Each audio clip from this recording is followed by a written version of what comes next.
seja Deus e Pai de nosso Senhor e Salvador Jesus Cristo. Eu sou o pastor Edivaldo Pereira e você está no canal Rascunho da IBD. Nós estamos aqui de volta para gravarmos a aula de número 9, nesta oportunidade da classe dos jovens, né? Estamos estudando um assunto muito interessante e nesta oportunidade nós vamos falar sobre finanças, né? A realidade bíblica das finanças, né? A história e a utilização do dinheiro, o respeito de o que Deus pensa acerca do dinheiro, qual é o mandato de Deus acerca disso, né? Ressaltar aí a importância bíblica quanto ao mau uso do dinheiro também, né? E assim sucessivamente. O capítulo de número 3 do livro de Provérbios, versículo 9, está escrito assim: honra o Senhor com tua fazenda e com as primícias da tua renda, de toda a tua renda. A forma como tratamos as nossas finanças mostra como ela está no controle de nossas vidas. Se ela está ou se é Deus que está controlando. Tá certo? Nós vamos observar em Mateus capítulo 25, capítulo 6, verso 25, que explica aí que não andar cuidadoso, né? Que é o mirimão está ansioso, distraído pelos medos, né? É um segundo sentido e pode significar simplesmente preocupar-se. A vida é um puxê, uma palavra que reflete o significado de hebraico de nefesh, e chama atenção para a nossa natureza com os seres que vivem no mundo material. Como existimos em corpos, precisamos de comida, bebida e abrigo para mantermos a vida biológica. Alguns se veem como seres que têm apenas a vida biológica e veem a vida propriamente dita como nada mais do que uma luta para obter coisas materiais e etc e tal. Isso nas igrejas vem acontecendo em larga escala. Esqueceram-se muito, não foi pouco não, do lado do mandato de Deus para viverem vidas abastadas, né? Uns poucos abastados, enquanto as viúvas continuam bancando as contas das igrejas, né, dos movimentos e assim sucessivamente. Não só as viúvas, mas os demais. Então, tudo na Bíblia, nós vamos falar sobre isso também, sobre o dízimo, é compartilhado, né? Está escrito. Nós vamos também, de forma clara, trazer isso aqui. Nós temos uma participação dentro da imagem de Deus e espiritual, que tem um significado muito fundamental para nós, né, do que o fator material. Eu estou estudando e pregando, pensando sobre o homem inteiro e o homem integrado, né? Uma antropologia bíblica um pouco mais aguçada e contextualizada com os nossos dias, né? O texto bíblico em classe da leitura dos jovens está inserido em Deuteronômio capítulo 8, verso 11 a 18. O tema geral da lição é o padrão bíblico para a vida cristã, né? A lição, o padrão bíblico para a vida cristã, e a lição de número 8, conforme eu disse lá no início do vídeo, nós estaremos estudando no próximo dia 2 de junho, né, a realidade bíblica das finanças, tá certo? Então, nós vamos falar sobre o dinheiro, propriamente dito. Na nossa revista, nós temos, está dividido em 3 tópicos. O primeiro tópico é o dinheiro e a sua utilidade. Aí vai trazer uma breve história do dinheiro, né, e sua utilização, né? Depois nós vamos ver o valor do dinheiro, um assunto bastante espiritual. Também podemos observar essas demandas, tá certo? Nós vamos ver aqui no tópico de número 2, Deus e o dinheiro. os dízimos, honrar o Senhor, auxiliando os irmãos, né? E também nós vamos ver o tópico número 3, as advertências contra o mau uso do dinheiro, cuidado com a avareza, o enriquecimento ilícito, né? Não seja fiador de ninguém, né? E saiba como lidar com os recursos que Deus dá, tá certo? É sobre isso que vamos estar estudando, glória a Deus, tá certo? Muito bem. Observando bem essa questão de dinheiro, finanças e etc., nós podemos observar que em Deuteronômio capítulo 8, verso 18, eu farei a leitura aqui do texto, né? O verso 18 nos diz assim: antes te lembrarás do Senhor teu Deus, porque Ele é o que te dá força para adquirir riqueza, a fim de confirmar o seu pacto, que jurou os teus pais, como hoje se vê, né? Então, é possível que o dinheiro nos faça esquecer coisas mais importantes? Eis uma pergunta. As riquezas podem se tornar o centro da nossa vida, né?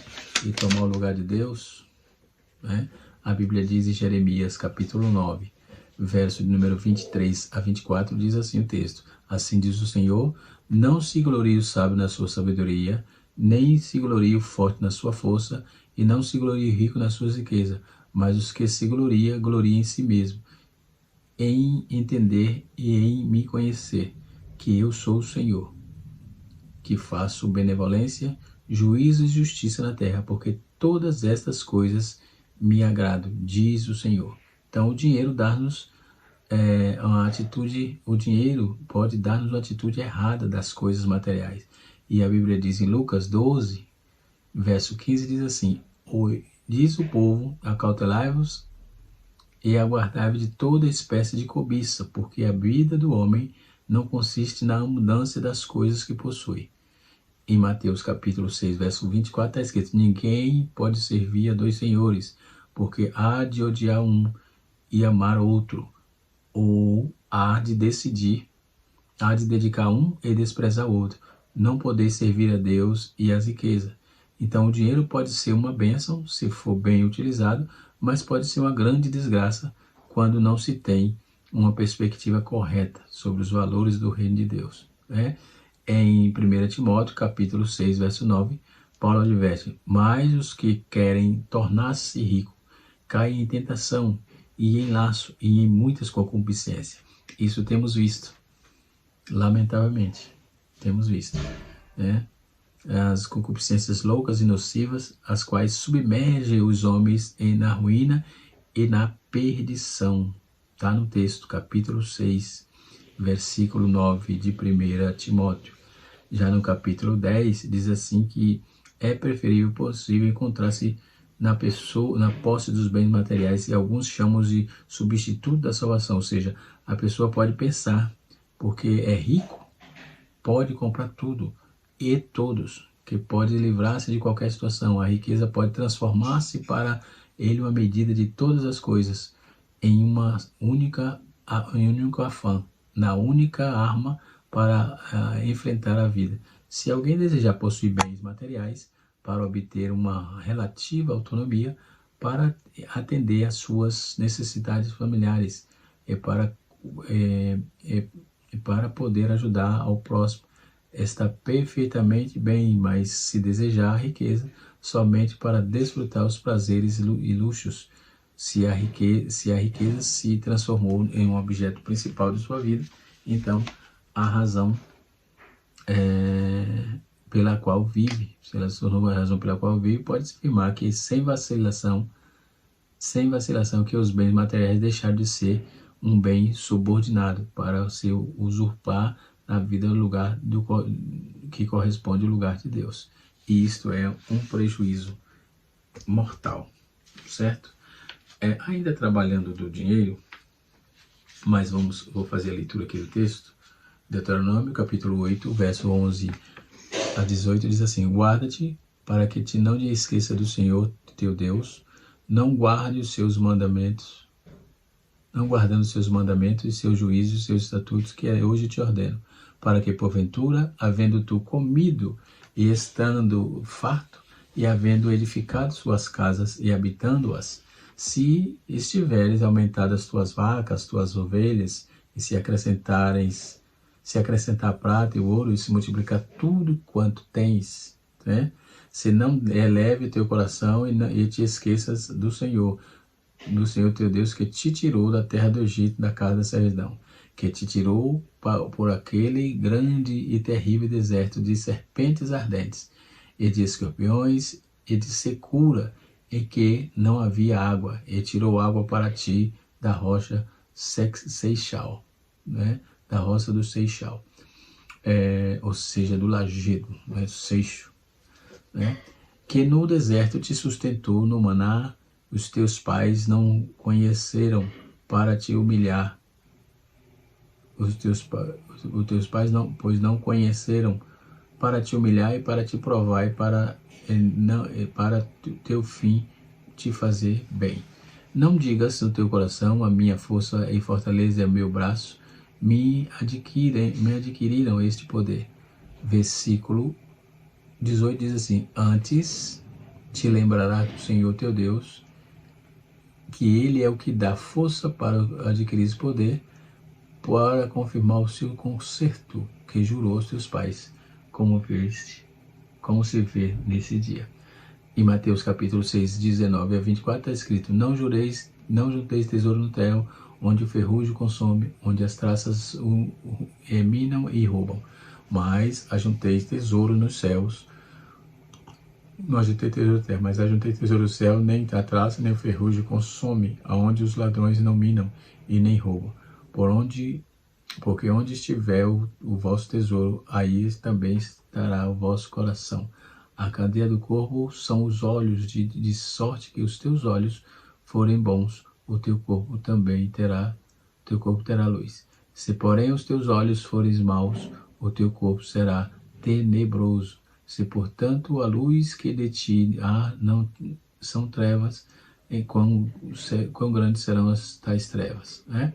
Ninguém pode servir a dois senhores, porque há de odiar um e amar a outro, e se dedicar à riqueza a um e desprezar o outro. Não poder servir a Deus e a Mamon, né? Mamon, o Deus da riqueza, né?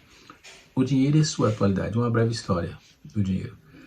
Para que possamos compreender a importância do dinheiro, é importante conhecer um pouco da sua história. Segundo, eu anotei aqui algumas coisas, além da lição que vem trazendo um assunto interessante, mas eu fiz aqui algumas anotações, né? Dentro do contentamento não depende de quantidade de dinheiro que possui bens materiais. Em Filipenses capítulo 4, verso 12 e 13, sei passar falta e sei também ter abundância, e de maneira em toda maneira e todas as coisas estou experimentado, tenho tanto em fartura como passar fome, tanto em ter abundância como também padecer necessidade. Posso todas as coisas naquele que me fortalece. Paulo, que trouxe essa alusão, que ele sabia lidar com as situações adversas. E Jesus disse aos seus discípulos: quão dificilmente entrarão no reino dos céus que tem riqueza. E os discípulos se maravilharam dessas palavras, mas Jesus, tornando a falar, disse: filhos, quão difícil é para os que confiam na riqueza entrar no reino de Deus. É mais fácil um camelo passar pelo fundo de uma agulha do que entrar um rico no reino dos céus. Isso é aquilo que planta. Quem planta, coloca a riqueza no seu coração propriamente dito. Então, a importância do dinheiro é vamos conhecer um pouco da sua história. Segundo historiadores financistas, né? Ou quem trabalha com finanças, o dinheiro surgiu na necessidade de mensurar as quantidades de valores e adquirir bens. Nos tempos antigos, a troca de câmbio era utilizada para que as pessoas pudessem ter os bens e serviços, né, que necessitavam, não é?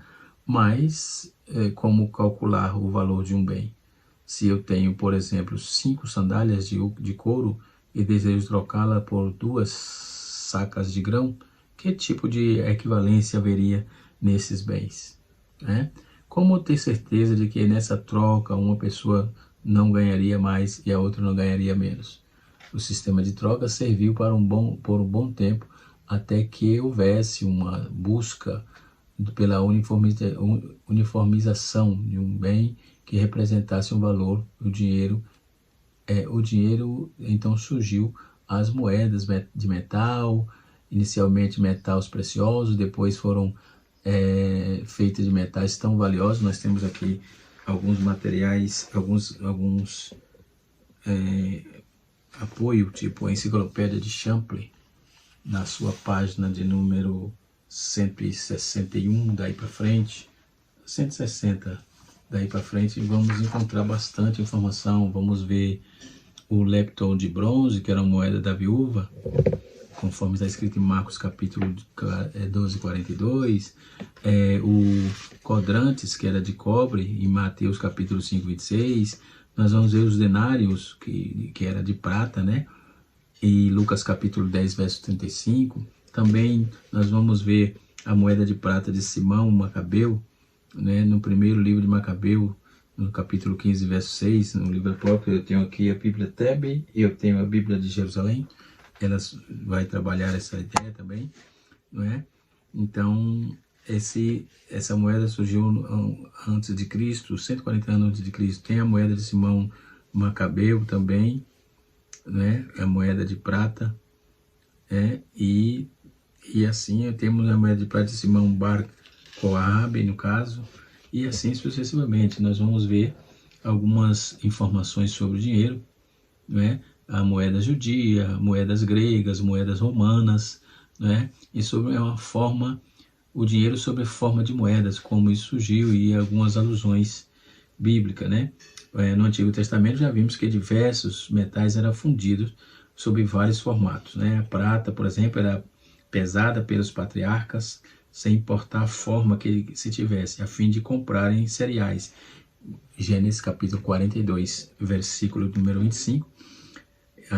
Os versículos a seguir, e nós vamos ver em Gênesis 43, verso 15, e o versículo que se segue, capítulo 44, verso 1, também de Gênesis, né? E a compra de um lugar de sepulcro, né? Lá em Efron, também com moedas, né? Em Gênesis capítulo 23, versículo 3, versículos 9, versículo 16. Então parece ter envolvido um tipo de dinheiro corrente. O outro é tanto sugerido em Gênesis 33, 19, 20, que as peças de dinheiro ali se referia, indica peças de valor, né? Indica peças de valor. Peça de metal de vários formatos, ou então algum tipo antigo de moeda. Os intérpretes não têm conseguido determinar a natureza exata desse tipo de dinheiro. Os informes que envolvem José no Egito mostraram que ele conhecia a forma de dinheiro usada no intercâmbio, né? Em Gênesis capítulo 43, verso 21, dá essa informação. Gênesis 47, verso 13 e a 16 também. E a legislação mosaica estipulava um ciclo de prata como um preço a ser pago em um resgate de um israelita no sexo masculino, por exemplo, em Êxodo capítulo 30, versículo 13, enfim. Então, estamos falando da historicidade, um pouco da historicidade do dinheiro, e tem vasta informação sobre isso. Temos vasta informação, materiais de apoio sobre essa demanda, né? Em Mateus capítulo 22, verso 21, está escrito assim: Dai, pois, a César o que é de César, e a Deus o que é de Deus. Dai a cada um deveres, a quem tributo, tributo, a quem imposto, imposto, a quem temor, temor, e a quem honra, honra. Capítulo 13 de Romanos, versículo de número 7. Nós vamos ver: Deus é bom, poderoso para fazer abundante em vós toda a graça, a fim de que, tendo sempre em tudo toda suficiência e a mudez de toda boa obra. 2 Coríntios, capítulo número 9, versículo 8. Não lhe darás dinheiro com usura, nem darás o teu manjar por interesse. Levítico, capítulo número 25, verso 37. Tem algumas advertências, uma variedade de advertências que temos aqui. No Novo Testamento havia 4 tipos de dinheiro que circulava naquela época, né? no século I depois de Cristo, a saber, o dinheiro em forma de moeda, que era o dinheiro romano, chamado dinheiro cunhado em Roma. A segunda moeda principais, cunhada na Antioquia, né, em Tiro, que representavam aí essencialmente os padrões antigos das moedas gregas. Esse tipo de dinheiro corria livremente na Palestina e na Ásia Menor. Depois temos também o dinheiro local dos judeus. Hoje a moeda do judeu lá de Israel chama shekel, né? Então provavelmente é cunhado em Cesareia. Depois nós temos aí certas cidades que reis e vassalos recebiam dinheiro de cunhar suas próprias moedas, o direito de cunhar. De cunhar é fazer, esculpir, né?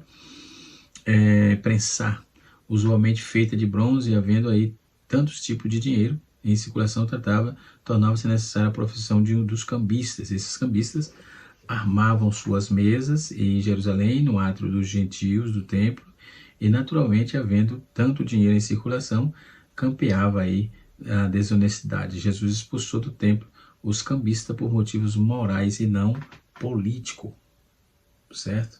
Então, vamos ver isso em João, capítulo de número 2, versículo 15, Mateus, capítulo de número 21, versículo 12, Marcos, capítulo 11, verso 15 e Lucas 19, 45. Então, veja bem informações que temos, né? Na verdade, 30 minutos de vídeo, uma aula de 30 minutos, como colocamos aqui para não ficar muito longo, não vai dar para falar tudo, claro, né? Temos aqui outras informações, aqui, certo? Esse material interessante, né? Temos outro aqui, da CPD, né? Viagem através da Bíblia, tá certo? E temos esse aqui, que inclusive o comentarista bebeu da fonte. Ele usou esse material, né, especialmente na página 32 e 33, ele faz uso, né, e de muito bom proveito, obviamente. Quando vamos ver, não poder servir a Deus sem uso, a riqueza e tal. Então sabemos que o significado de servir a Deus como servir com uma pessoa é servir ao dinheiro, né? A palavra grega para servir é dolein, que enfatiza aí a sujeição da vontade. Ela tem a mesma raiz que a palavra escravo. Então podemos parafrasear que esse versículo no seguinte modo: ninguém pode ser escravo do dinheiro e ainda servir a Deus. Então Jesus está afirmando com uma profundidade as verdades espirituais e psicológicas. Podemos ser capazes de complementar nossos pensamentos de modo que o trabalho, o lar, a diversão, a igreja sejam mantidos separadamente, não é? No fundo, no entanto, elas serão de valor e que orienta a maneira como colocar as escolhas avaliadas por alguns, né? Então esse valor é a popularidade, tais farão qualquer coisa para obter a aprovação da multidão. Deus, para muitos sim os valores, ou seja, não, para muitos os valores básicos e a riqueza, cada escolha é a última análise avaliada pelos resultados econômicos. Afinal, Jesus nos diz que o valor orientador do reino é a vontade de Deus e o dever de ter prioridade em nossas vidas, e deve ter prioridade em nossas vidas, né? Outro ponto que o comentarista comentou também, quando ele diz assim: não julgueis, vos digo, não andeis cuidadoso com coisa alguma, né? Então, o andar cuidadoso é meu irmão que está ansioso, distraído pelos medos. Em segundo sentido, ele pode significar simplesmente preocupação, ou preocupar-se. A vida é piché, uma palavra que reflete o significado da palavra nefesh. Chama atenção aí a nossa natureza como seres vivos no mundo natural, né?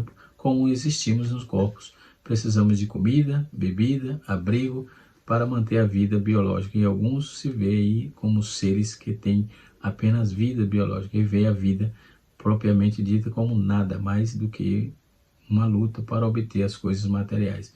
Um moderno adesivo de para-choque capta bem esse ponto de vista, que diz: quem tem mais brinquedo, quando morrer, ganha o jogo, né? Isso é uma frase de para-choque. E Jesus não objeta o fato de os seres humanos precisarem de comida, roupa, abrigo, mas ele nos lembra que os seres humanos não são essencialmente biologicamente por natureza, mas temos uma participação na imagem de Deus, né? E o espiritual aí também é um significado mais fundamental do que as coisas materiais, tá certo? São observações interessantes sobre esse material. Comentário histórico-cultural do Novo Testamento de Lawrence Richard, interessantíssimo também pela nossa casa publicadora da CPAD, das Assembleias de Deus, ok? Visto que nós trouxemos aqui, nós temos outras informações, ó, a figura do bato romano, o que era o bato? Tem a medida aqui, F servia de uma unidade de medida de capacidade de sólidos e líquidos diferentes, né? São valores de moedas monetárias, né? Eram, no segundo cálculo rabino, 432 ovos de galinha, seguindo o sistema decimal de 39 litros. E na figura nós podemos ver dentro dos contextos egípcios que mede o trigo com a efa, né? Enquanto um escriba anota o número de medidas, né? E assim são informações e curiosidades sobre dinheiros e medidas, né? Valores monetários daqueles dias, o efa romano, enfim, isso é bastante informação. Vamos voltar para a lição, o tempo nosso está acabando, né? E assim sucessivamente. Vou fazer um vídeo no canal Rascunho Teológico para trazer informações sobre o dinheiro, para facilitar para nós, ok? Noutra oportunidade, obviamente. Tá certo? E voltando aqui, o dinheiro, por exemplo, eu trouxe aqui um pouco da história, né? Então, o valor do dinheiro no tempo passou, o papel passou a ser usado como para representar aí determinados valores chamados de papel moeda, que hoje existem transações, né,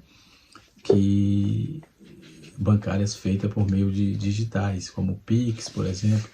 Então essas moedas estão totalmente em desuso nos dias de hoje, né? Principalmente aqui no nosso país e em alguns lugares também avançado, né? Um assunto bastante espiritual também. Quem pensa que trata de finanças é um assunto carnal está enganado, pois essas pessoas na eternidade não seremos medidos pelo que temos, e sim pelo que fizemos com o que nos foi dado, né? E não pelo que temos. É bom que tenhamos isso em mente, né? Outro ponto importante, o comentarista fez o uso interessante aqui do livro de apoio, né? Então nós vamos ver o fator histórico, como já dissemos, né? Nós vamos ver que algumas das formas históricas como os seres humanos têm avaliado incorretamente as coisas. Vamos lá. Os indígenas brasileiros trocaram riquezas preciosas por espelhinhos e lâminas, que é facas e machados, né? Como poderia avaliar coisas de nunca havia se ouvido falar, dos quais não tinham nenhuma referência, né?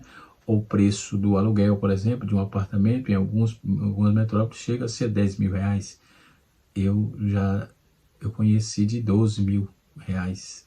Aqui na cidade eu sou corretor de imóveis e já fui ver apartamento de 12 mil reais. E quase aluguei para um médico que ficou interessado, um apartamento muito bonito, aqui num lugar bem conhecido, aqui no Jardim Maia, né? Em Guarulhos, né? 10 mil mensais, a quem não pereça, né? E não hesita em pagar, né? Então, mas o preço da gasolina, por exemplo, aumenta 50%, certamente ela haverá uma influência nos resultados das próximas eleições municipais, no âmbito nacional e tal. Pagamos 10 reais num café, numa cafeteria chique, quando a mesma bebida está disponível por R$ 3,50 na padaria mais próxima, nós reclamamos, né? Uma startup, por exemplo, tecnologia, sem nenhuma receita, não são regulamentarmente avaliadas como valores centenas de milhões e até bilhões de dólares. E nos surpreendemos quando não correspondem a essas expectativas. Algumas pessoas gastam 30 mil nas férias, mas rendem 20 minutos, mas rodam em 20 minutos diariamente procurando uma vaga sem cobrança de tarifa e flanelinha. Então isso é são algumas reflexões que temos que fazer, né? E o comentarista usou um livro de Ariely, né? Na página de número 27, 28, ele usou esse material para fazer essa alusão aqui, né? O dinheiro, Deus e o dinheiro, a Bíblia ensina muitos princípios relacionados às finanças, pois Deus, em sua sabedoria, sempre quis que administrássemos com inteligência os recursos que Ele nos confiou, né? Então, sua orientação bastante clara, que Ele não, para que não passemos apuros. O reconhecimento do direito de propriedade aprovado, os 10 mandamentos proíbem não apenas o roubo da propriedade do próximo, mas também o que cobiça, o que não pertence também é problema. Êxodo capítulo 20, versículo 15 e 17. A história do rei Acabe que tenta se apossar da vinha de Nabote, que ilustra a realidade até mesmo do mesmo soberbo, de um soberano, aliás, que não tem direito a tomar a propriedade de ninguém.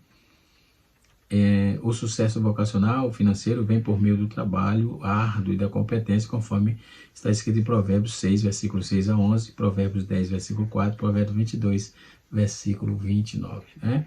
Deus planejou a economia do mundo de modo que todos sejam recompensados de acordo com os esforços e a capacidade de cada um. Para progredir aí, cabe-nos adquirir competência e trabalho árduo em nossa vocação. Tá certo? O tópico número 3 fala sobre advertência contra o mau uso do dinheiro, né? E assim sucessivamente. Dentro desse fator, também temos informações sobre o mau uso do dinheiro. Mas aqui, quando vamos falar sobre Deus e o dinheiro, nós temos o dízimo, assunto que era tratado em Israel com naturalidade, como uma forma de os judeus reconhecer o poder de Deus e o sustento divino em suas vidas, trazendo-lhe assunto que ele precisava. O dízimo era trazido pelos hebreus, serviam para sustentar os elementos utilizados no culto e os seus obreiros, e ele antecede a lei de Moisés, pois Abraão, após vir de guerra, entregou o dízimo. Esse texto, na minha visão, é questionável. Capítulo 14, quem conversa primeiro com Abraão é Melquisedeque, quem sai falando é Melquisedeque, quem sai falando de dízimo é Melquisedeque. Então o texto é um pouco a minha visão. E na visão bíblica, só o texto está dizendo que quem sai falando é Melquisedeque. E assim vai. Então, deixa quieto esse negócio.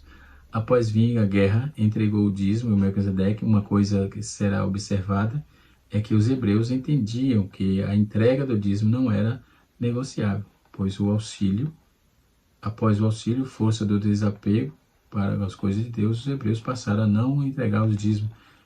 A casa de Deus passou a ser desassistida. Então isso foi uma cobrança de Deus. Foi necessário que Deus advertisse o povo para que não roubasse o Senhor. Isso está em Jeremias, em Malaquias. Esse texto de Malaquias também. Esse texto de Malaquias é ligado totalmente aos sacerdotes. É só dar uma olhada no texto.